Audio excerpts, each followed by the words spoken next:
उस वचन को देखेंगे स्क्रीन के ऊपर, खड़े खड़े ही पढ़ोगे। 1 2 3 बोलूंगा, सब पढ़ेंगे। 1 2 3।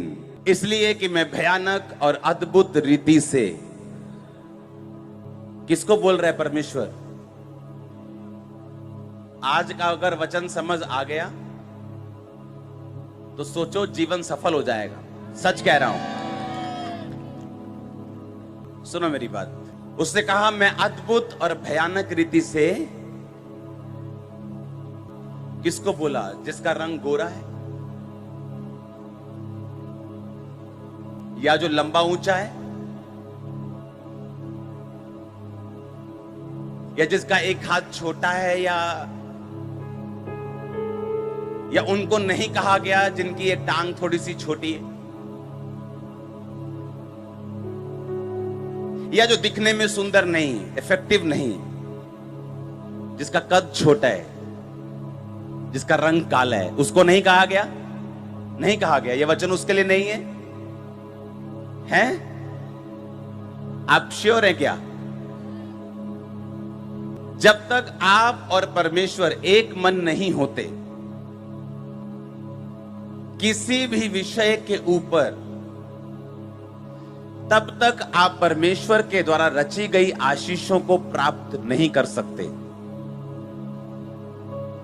क्रिश्चियंस भी बीमार रहेंगे अगर वो अंगीकार और फेथ नहीं करेंगे कि उसके कोड़े खाने से मैं चंगा। यानी अगर मुझे परमेश्वर की चंगाई चाहिए तो मुझे जो परमेश्वर ने लिखा और मेरे लिए किया है उसके साथ मुझे सहमत होना पड़ेगा, और सहमत होने के बाद मुझे उसके मुताबिक चलना पड़ेगा। और इस रीति से जो कुछ परमेश्वर मेरी जिंदगी में चाहता है या जो लिखा है मेरी जिंदगी में अपने आप पूरा हो जाएगा। परमेश्वर क्या कहता है? उसने कहा मैं अद्भुत और भयानक रीति से रचा गया हूं। आपकी रचना अद्भुत और भयानक रीति से हुई है।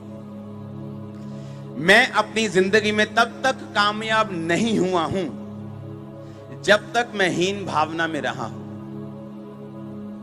जब तक मैं नेगेटिव थॉट्स में रहा हूं, जब तक मैं ये स्वीकार नहीं कर पा रहा था कि जो परमेश्वर ने मुझे दिया है, जैसा मैं बनाया गया हूं, ये सही है। क्योंकि आज शायद आप मुझको देख के बोलेंगे ऐसा क्या था, लेकिन अगर आपने मुझे 15 साल पहले देखा होता तो आपको मालूम होता। एक पिक्चर दिखाना है एक लड़की की जो मैंने भेजी थी आपको। ये सबसे काली मॉडल है।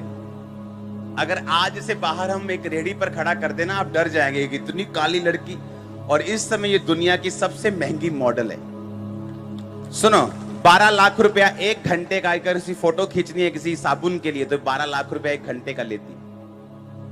और अगर ये हीन भावना में जीती कि मैं क्या हूं, मैं काली हूं। रंग का सक्सेस से कोई लेना देना नहीं है, कद का सक्सेस से कोई लेना देना नहीं। मैं नहीं कहता मॉडल बन जाओ, लेकिन मैं आपको एक उदाहरण दे रहा हूं। मैंने एक लड़की को सुसाइड करते देखा है। उसका कारण यह था कि उसने कहा कि अगर मेरी नाक के पास निशान ये बढ़ गया तो मैं आत्महत्या कर लूंगी, और निशान बढ़ गया, उसने सुसाइड कर ली। मैं मसीह में बिल्कुल नया था, एक परिवार की बात, शायद तब मैं पास्टर भी नहीं था।